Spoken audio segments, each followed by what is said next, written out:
What's the best way to automate your finances to simplify your life? Well, here to talk with me about this is Haley Tolitsky from Cook Capital. Haley, welcome back. Hi, Bob. It's great to be here. Great to have you here because I'm a big fan of simplifying my finances. So what do folks need to know? Yeah, absolutely. Anything we can do to make our lives easier, right? Thanks to technology, there are so many different ways to automate your finances nowadays. So with a little bit of work up front, you can automate your financial life in several key areas. And this is just going to make things so much easier for you down the road. You won't have to worry about missing any payments or making your contributions. And so this just allows you to be really consistent and stay on track to achieve your financial goals. Right. So from your perspective, there are four main ways to do this? Yes, that's correct. And I outlined them in the article. So what's number one?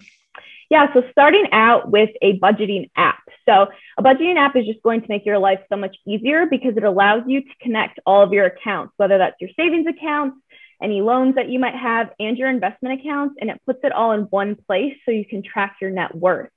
And it also allows you to create a budget. And like I've said in previous articles and interviews, the budget is the key to a solid financial foundation. So we want to make sure that we have that budget established first.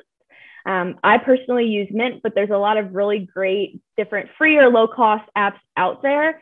And I would say about once a week, I check my app and review all of my transactions, and then I categorize them to my budget. And then this also allows me to ensure that there are no unauthorized charges and I'm staying within my budget. And then about every couple of months or so, I look at my budget, look at the trends over time, and then look at my budget to see if there's any adjustments that need to be made. And then that allows me to determine how much each month I can put towards my other financial goals, whether that's different savings goals or investing for retirement. All right. Number two? Number two is the pay yourself first method. And I think this is so important. So when you get your paycheck, it's usually probably direct deposited into your checking account. But I want you to take a certain dollar amount or percentage, and you can set this up either online or through your HR department, and put that into your savings account. So it's like 10% is a great place to start. And you can put it into your savings account, whether that's your emergency fund or a different savings account for a different financial goal that you have.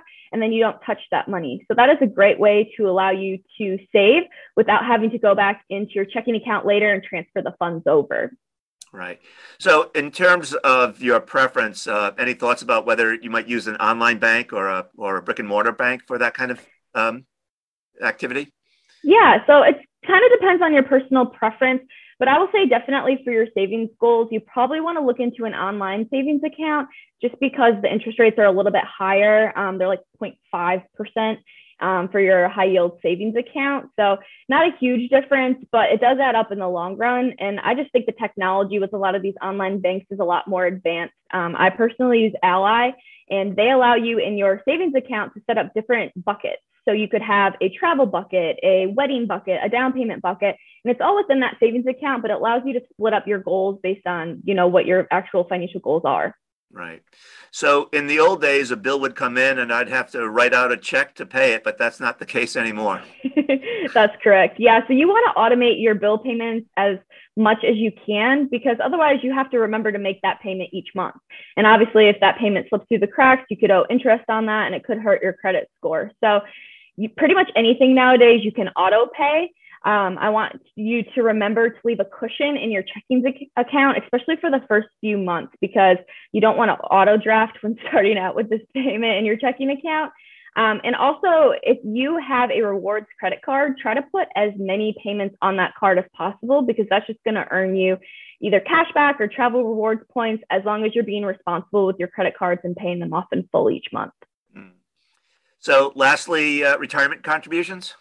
Yeah, so this one's really easy. If you have a 401k through your job, it's already automated for you. So you probably noticed that your salary deferral is taken from each paycheck, it's put in your 401k with your employer match, and it's invested for you. So a lot of times, as long as you enroll in your 401k plan, all the work is done for you.